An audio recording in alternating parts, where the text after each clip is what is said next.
ये है महिंद्रा की नई बोलेरो नियो और आज इस वीडियो में हम आपको बताएंगे कि इसमें और स्टैंडर्ड बोलेरो में क्या फ़र्क है और क्या आपको ये बोलेरो नियो खरीदनी चाहिए या नहीं, और अगर आप खरीद रहे हैं तो वो कौन सी चीज़ें हैं जो आपको ध्यान में रखनी चाहिए खरीदने से पहले। और ये तो आपको पता चल ही गया होगा कि आज ये वीडियो हम आपको इंग्लिश में ला रहे हैं। अब मेरी हिंदी बहुत ज़्यादा अच्छी नहीं है तो ज़ाहिर है गलतियाँ होंगी, तो उन्हें माफ़ कर दीजिएगा। और ऐसा भी हो सकता है कि मैं इंग्लिश में थोड़ा ज़्यादा बात करूं तो वो भी थोड़ा नज़रअंदाज कर दीजिएगा। But don't worry, if we are not able to convey what we want to convey in Hindi, well I will conclude whether you need to buy or how should you look at buying the Bolero Neo towards the end, so do stay tuned for that। और अब देखते हैं कि Bolero Neo में Neo क्या है।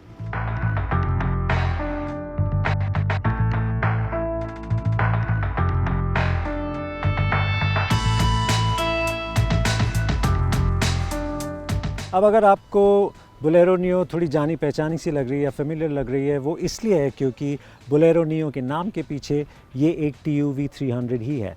अब जब महिंद्रा ने बोलेरो को नए वर्जन को, नए जनरेशन को लॉन्च करने की सोची तो प्रोडक्ट ब्रीफ और वो सब एंड रिज़ल्ट TUV 300 था। नेचुरली जो TUV 300 था वो महिंद्रा के हिसाब से बोलेरो इनफ नहीं थी, थोड़ी ज़्यादा एग्रेसिव थी, तो इसलिए उन्होंने एक नया ब्रांड नेम इंट्रोड्यूस किया TUV 300 और उसे लॉन्च किया। पर वो कार बोलेरो ही बनने वाली थी।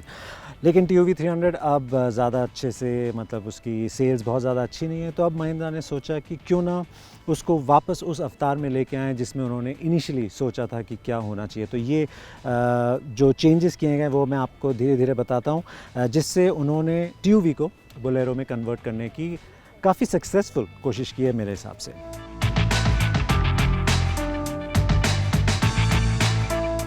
अब चेंजेस में सबसे पहले अगर आप देखें तो जो राइड हाइट है उसको कम की गई है।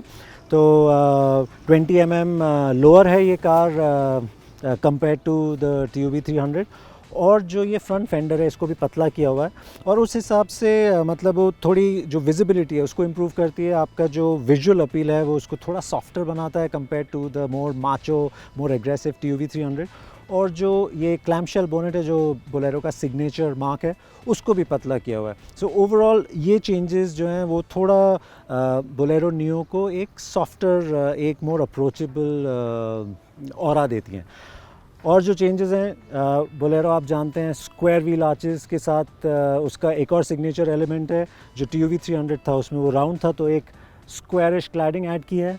एक ये स्ट्रिप ऐड की है जो डोर के साथ जाती है, ये भी एक मतलब अगर आप बोलेरो में देखें तो वो एक मोल्डेड पार्ट है मेटल के साथ ही। इसमें ऑफ कोर्स एक स्ट्रिप ऐड की है, नीचे भी एक क्लैडिंग ऐड की है। और ओवरऑल जो स्टैंड्स है C पिलर के साथ मोर विजिबल हो गया है, सॉरी D पिलर के साथ।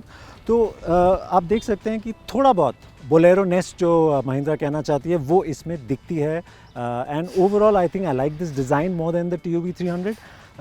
Is it a great design? May be not, लेकिन ओवरऑल आइज़ को काफ़ी प्लीजिंग लगता है।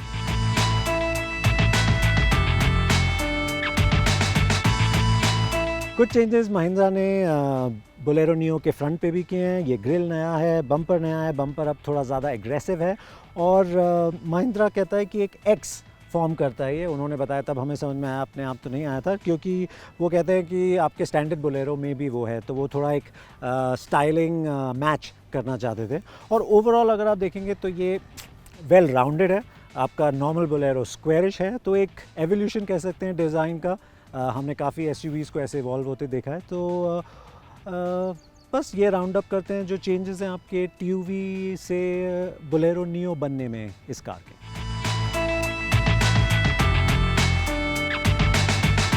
अगर ट्रिम्स और फीचर्स की बात करें तो बोलेरो नियो में आपको 4 ट्रिम्स मिलते हैं, N4, N8, N10 और N10 ऑप्शनल। अगर हम महिंद्रा बोलेरो नियो की प्राइसिंग की बात करें तो जो बेस वर्जन है N4 वो आपको मिलता है 8.48 लाख एक्स शोरूम पूना, और फिर जो नेक्स्ट वर्जन है वो N8 है जो आपको मिलता है 9.48 लाख में, और फाइनली जो आपका टॉप स्पेक वर्जन है N10 वो आप 9.99 लाख में मिलता है आपको। ये अगेन प्राइसेस एक्स शोरूम है। एक N10 ऑप्शनल भी है जिसमें आपको MLD मिलता है, उसकी प्राइसिंग महिंद्रा ने अभी तक नहीं बताई है। और ये प्राइसिंग हमारे हिसाब से बहुत ही एग्रेसिव है, बहुत ही अच्छी है, और वैल्यू प्रोपोजिशन जो महिंद्रा बोलेरो नियो का है कंप्लीटली बढ़ा देती है।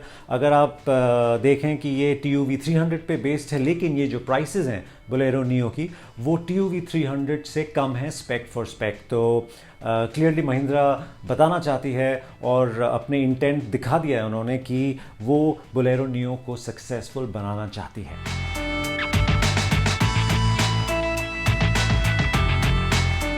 N10 और N10 ऑप्शनल में सिर्फ इतना सा फ़र्क है कि ऑप्शनल में आपको एक MLD या मैकेनिकल लॉकिंग डिफरेंशियल मिलता है। एक सिंपल सा सिस्टम है, ईटॉन का सिस्टम है, जिसमें अगर आप कहीं स्लिपरी जगह पे स्टक हो जाते हैं तो वो डिफरेंशियल लॉक कर देता है और आपका जो टॉर्क ट्रांसमिशन है वो जिस व्हील पे या टायर पे आपके पास ग्रिप है उसमें चला जाता है, तो आप एक स्टिकी सिचुएशन से आराम से निकल सकते हैं।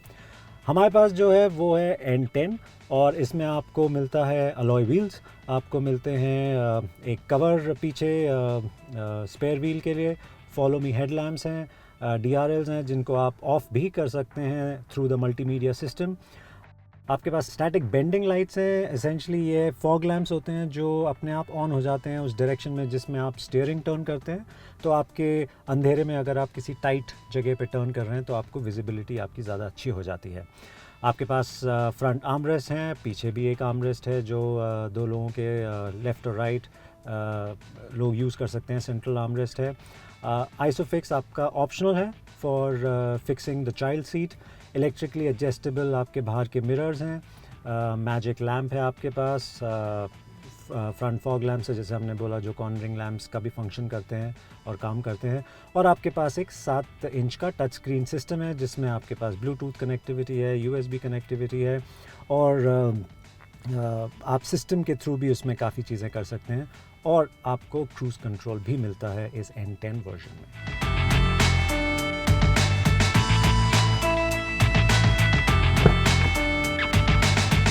इंटीरियर बोलेरो नियो का ऑलमोस्ट आइडेंटिकल है TUV 300 के से एकदम बोरो किया हुआ है, लेकिन एक मेजर डिफरेंस जो राइड हाइट गिराने से हुई है कि अब आप काफ़ी इजीली अंदर बाहर कर सकते हैं इसमें, और आपको जो आपका फ्लोर बोर्ड है उसको यूज़ करने की इतनी ज़रूरत नहीं है।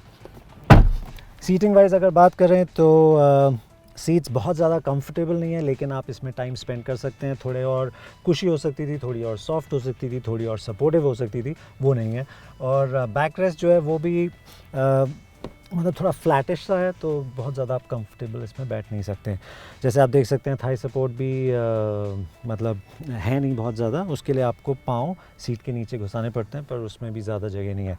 लेकिन लेग स्पेस अगर आप कहें या हेड स्पेस कहें तो हेड स्पेस तो स्पेशली मोर देन इनफ है। लेग स्पेस इज़ ओके, मैं 5 फुट 9 इंचज़ हूँ, मेरे लिए ठीक है। अगर आप थोड़े लंबे हैं तो शायद आपके पाँव आगे वाली सीट को टच करें।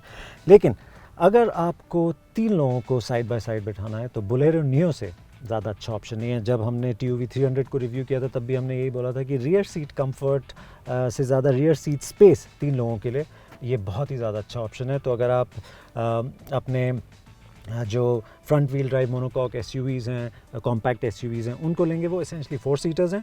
ये प्रॉपर 5 सीटर, इसमें आप 3 लोगों को आराम से बिठा सकते हैं। और मैंने कहा 5 सीटर, इवन दो महिंद्रा कहता है ये 7 सीटर है।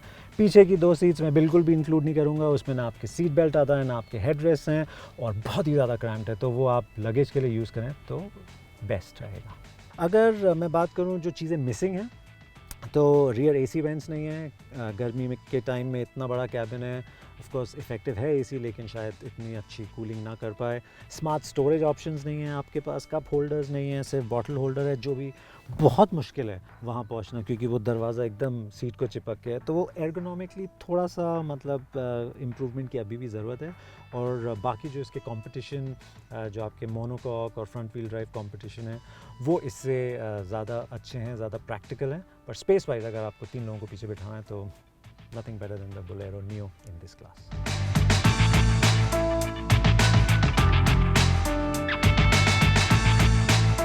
अब ये तो हो गया रियर सीट कंफर्ट। अब आगे की बात करें तो सीट्स अगेन TUV 300 की सीट्स हैं, थोड़ा आई थिंक डिज़ाइन चेंज हुआ है। और डैशबोर्ड एग्जैक्टली वैसे का वैसे लिया गया है। कोई बुराई नहीं है उसमें, क्योंकि काफ़ी इम्प्रूव डिज़ाइन था जब ये आया था TUV 300 में। और अगर आप बोलेरो के पॉइंट ऑफ व्यू से देखें तो एकदम बहुत ही ज़्यादा मॉडर्न डिज़ाइन है। क्वालिटी काफ़ी ज़्यादा इम्प्रूव्ड है आपके स्टैंडर्ड बोलेरो से। जो भी बटन्स, गियर शिफ्टर है, आपके हैंड ब्रेक हैं, पावर विंडो बटन है, जो भी आप टच एंड फील, जो आपका इंटरफेस जो आप जिसके साथ करते हैं, सब की क्वालिटी क्लियरली बेटर है।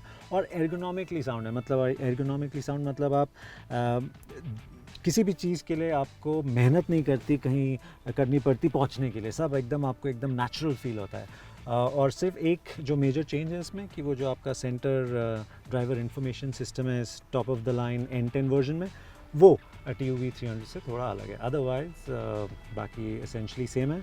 और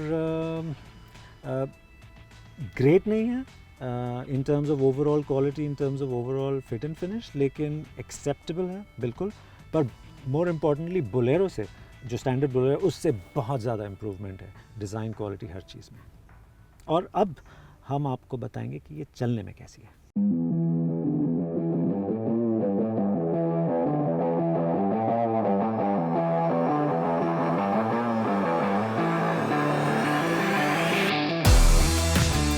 तो जैसे हमने आपको वीडियो के शुरू में बताया था कि बोलेरो नियो TUV 300 पे बेस्ड है।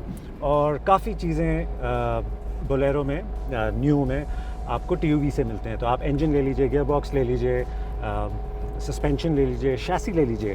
थर्ड जनरेशन शैसी है ये, जिस पे आपका थार और आपका आप कहें तो स्कॉर्पियो भी बेस्ड है। तो ये सब चीज़ें TUV से ली गई हैं, लेकिन थोड़ी थोड़ी चेंजेस की गए हैं सो दैट वो बोलेरो का जो फ्लेवर है, ईज़ ऑफ ड्राइविंग है, वो सब चीज़ें आपको बोलेरो नियो में भी मिलती हैं।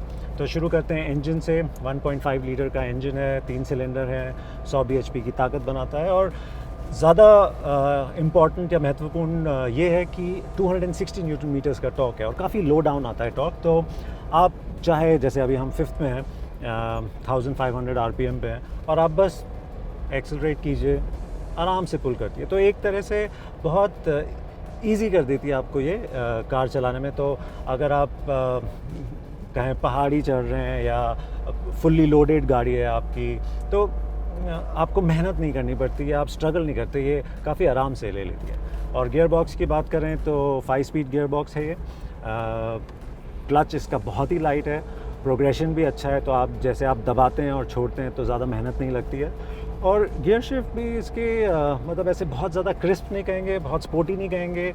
थोड़ा गियर शिफ्ट जो लीवर है वो लंबा भी है, लेकिन ऐसा आपको मेहनत नहीं लगती है उसको शिफ्ट करने में। और काफ़ी इंट्यूटिव हो जाता है थोड़ी देर में, आपको आदत पड़ जाती है। तो गियर बॉक्स भी बहुत ज़्यादा बढ़िया नहीं कहेंगे, लेकिन अच्छा है, इसमें कोई कमी नहीं है। प्लस अगर आप स्टीयरिंग लें, लाइट है, आप क्लच जैसे मैंने बताया लाइट है। फिर आप विजिबिलिटी लीजिए, काफ़ी चेंजेस जैसे हमने आपको शुरू में बताया था कि हाइट लोअर की गई है, बोनेट की हाइट भी कम की गई। तो ओवरऑल विजिबिलिटी जो है वो बहुत अच्छी हो गई है।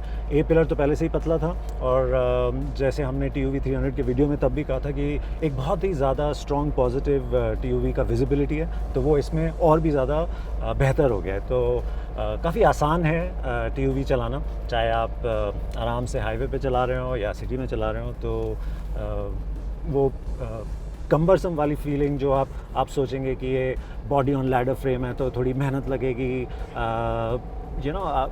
वो सब चीज़ें इसमें नहीं है। तो काफ़ी स्ट्रॉन्ग पॉजिटिव है ये ईज़ ऑफ ड्राइविंग जब आप बोलेरो नियो की बात करें। तो अब बात करते हैं इसके राइड एंड हैंडलिंग की। तो राइड, इसका जो सस्पेंशन है वो पेपर पे तो एटलीस्ट काफ़ी सोफिस्टिकेटेड, काफ़ी टेक्निकल लगता है। आपके पास डबल विशबोन फ्रंट हैं, जो एक महंगा सेटअप होता है सस्पेंशन का। पीछे भी आपके पास मल्टी लिंक सस्पेंशन है। दैट मीन्स काफ़ी जो आपको आपकी front wheel drive monocoque SUVs में मिलते हैं, उसमें आपको एक टॉर्शन बीम मिलता है, तो वही स्प्रिंग का काम करता है और आपके पास डैम्पर्स होते हैं। इसमें आपके पास थोड़ा ज़्यादा कॉम्प्लिकेटेड सेटअप है, और वो रिफाइनमेंट जो राइड की कहते हैं वो है इसमें। ऑफ कोर्स ये बॉडी ऑन लैडर फ्रेम है, तो थोड़ा वो जिसे हम जिगल कहते हैं कि वो थोड़ी बॉडी ऐसे गड्ढों पे होती है, वो होती है इसमें, लेकिन इतना ज़्यादा नहीं है। और ओवरऑल राइड आप कितनी भी ख़राब सड़क ना भी हो तो भी एक राइड जो इसकी बहुत प्लांटेड है, आपको साइड टू साइड ऐसे थ्रो नहीं करती, फेंकती नहीं है और कंफर्टेबल रहते हैं। तो राइड क्वालिटी बहुत ही अच्छी है बोलेरो नियो की। हैंडलिंग जैसे आप मुझे पता नहीं आपको पता चल रहा है कि नहीं, पर रोल बहुत ज़्यादा है। मतलब बॉडी जो है अगर आप कॉर्नर में डालते हैं या मोड़ में, जैसे अगर आप थोड़े तेज़ी से किसी मोड़ में गाड़ी को डालेंगे तो काफ़ी इस तरह से रोल होती है कार, क्योंकि भारी भी है, थोड़ी लंबी भी है या ऊंची है। तो वो फिज़िक्स को तो आप कुछ कर नहीं सकते, वो तो कैसी भी गाड़ी हो फिज़िक्स के सामने तो सभी ठंडे पड़ जाते हैं। तो क्लियरली वो रोल है, तो आप इसको बहुत ज़्यादा स्पोर्टीली या तेज़ी से कॉर्नर आप नहीं कर सकते, लेकिन अगर आप आराम से चलाएंगे तो ऐसा डर नहीं बैठेगा, वो सब नहीं है। काफ़ी स्टेबल, काफ़ी सेफ़ फील होती है अगर आप ये कॉर्नर में, पर आराम से ऑफ कोर्स आपको चलाना पड़ेगा, बहुत ज़्यादा तेज़ नहीं। ब्रेकिंग है, आपको फील आती है, प्रोग्रेशन है, लेकिन वो जो पकड़ है ब्रेक की वो बहुत ज़्यादा स्ट्रॉन्ग नहीं है जो आपको बाकी नॉर्मल कार लाइक एसयूवीज़ में मिलती है। वो वाली फील नहीं है आपको। थोड़ा और पावर या मेहनत तो नहीं करनी पड़ती है, लेकिन जो आपको लगता है कि अभी फटाफट रुकेगी कार, वैसे नहीं होता। तो थोड़ा टाइम लगता है, तो वो आपको दिमाग में रख के थोड़ा चलाना पड़ेगा। और ओवरऑल जो बोलेरो नियो है वो एक स्पोर्टी एसयूवी नहीं है, वो आपके लिए मतलब अगर आप आराम से कहीं जाना चाहते हैं, उसकी राइड में मज़े लेना चाहते हैं, तो वो सब है। आप सीट भी कंफर्टेबल है, विजिबिलिटी भी अच्छी है, तो ओवरऑल चलाने में तो मुझे बहुत अच्छी लगी। थोड़ा डिफरेंट है जो हम यूज़ टू हैं किया सोनेट्स और ह्यूंडई वेन्यूज़ और टाटा नेक्सॉन से, लेकिन एक चार्म है इसमें जिसमें मुझे तो पर्सनली काफ़ी अच्छा लगा इसको चला के।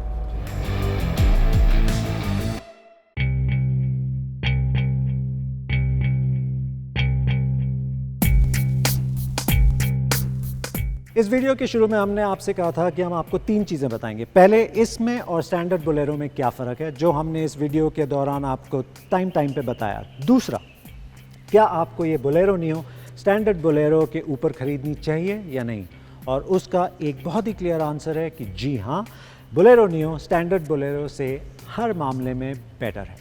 आप कंफर्ट ले लीजिए, ड्राइविंग ले लीजिए, फीचर्स ले लीजिए, हर चीज़ में, even design to an extent इसका ज़्यादा अच्छा है। सिर्फ एक चीज़ है जहां आप जो स्टैंडर्ड बोलेरो है वो ज़्यादा अच्छी या वो आपको लेनी चाहिए, और वो है अगर आप बहुत ज़्यादा टफ़ सिचुएशन में गाड़ी चलाते हैं, जैसे बहुत ज़्यादा धूल मट्टी, बहुत ज़्यादा मतलब सड़कें ही नहीं हैं ऐसा हाल है, या आप पहाड़ियों पे बहुत वेट लेके चलते हैं, तो क्लियरली जो स्टैंडर्ड बोलेरो है वो ज़्यादा आपको काम आएगी। बट अदरवाइज़ हर चीज़ में Bolero neo is better, including ये जो दरवाजे में फर्मनेस भी ऐड किया है, थोड़ा रीइंफोर्समेंट किया है। जो बोलेरो के बायर्स एक चीज़ है जो वो देखते हैं और उसको बिल्ड क्वालिटी से एसोसिएट करते हैं, तो वो भी चेंजेस बोलेरो नियो में लाए गए हैं। और अब जो एक क्वेश्चन रहता है वो ये कि आपको बोलेरो नियो इस सेगमेंट में जो एसयूवीज़ हैं उनके ऊपर उनको छोड़ के आपको ये ख़रीदनी चाहिए या नहीं।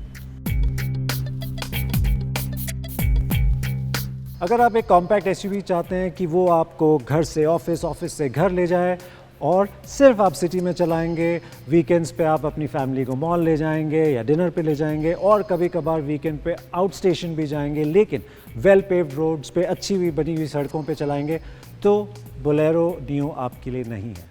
क्योंकि उसके लिए आपके पास मोनोकॉक एसयूवीज़ हैं, फ्रंट व्हील ड्राइव एसयूवीज़ हैं, वो ज़्यादा हल्की हैं, ज़्यादा एफिशिएंट हैं, चलाने में भी ड्राइविंग डायनामिक्स वाइज इससे कहीं ज़्यादा अच्छी है। लेकिन अगर आप एडवेंचरस टाइप है, अगर आप अपने फार्म हाउस जाना चाहते हैं जो थोड़ा मुश्किल है, ऑफ बीट है पहुंचने में, या आप हर बार जब बाहर निकलते हैं तो आपको एक नई चीज़ देखनी है, अगर आपको किसी लेक पे जाना है, उन सब चीज़ों के लिए, एक एडवेंचर और माइंडसेट के लिए Bolero neo is a better option. क्योंकि ये रियर व्हील ड्राइव है, 2 बहुत हार्डी है, तो आप उसको अगर रॉक्स पे लगे भी, अगर आप उसे कहीं किसी चीज़ की वजह से कुदाएं भी, तो उस सब में, या पानी के थ्रू भी जाए, तो आपको वो नहीं लगता कि एक फ्रेजाइल चीज़ है या मुझे बहुत ज़्यादा केयरफुल होना है, ये वो सब ले लेगी। तो अगर आप यंग हैं, एडवेंचरस हैं और आपको ऐसी कोई गाड़ी चाहिए, तो मुझे लगता है बोलेरो नियो लेनी चाहिए।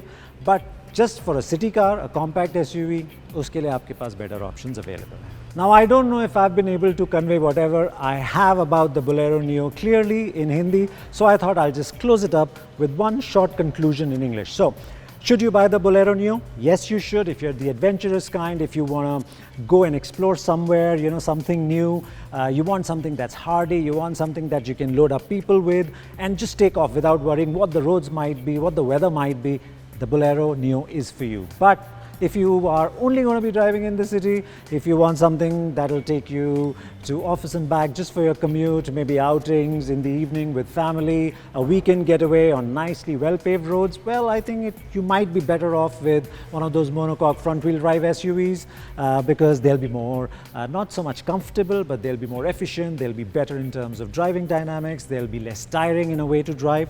So that's the difference.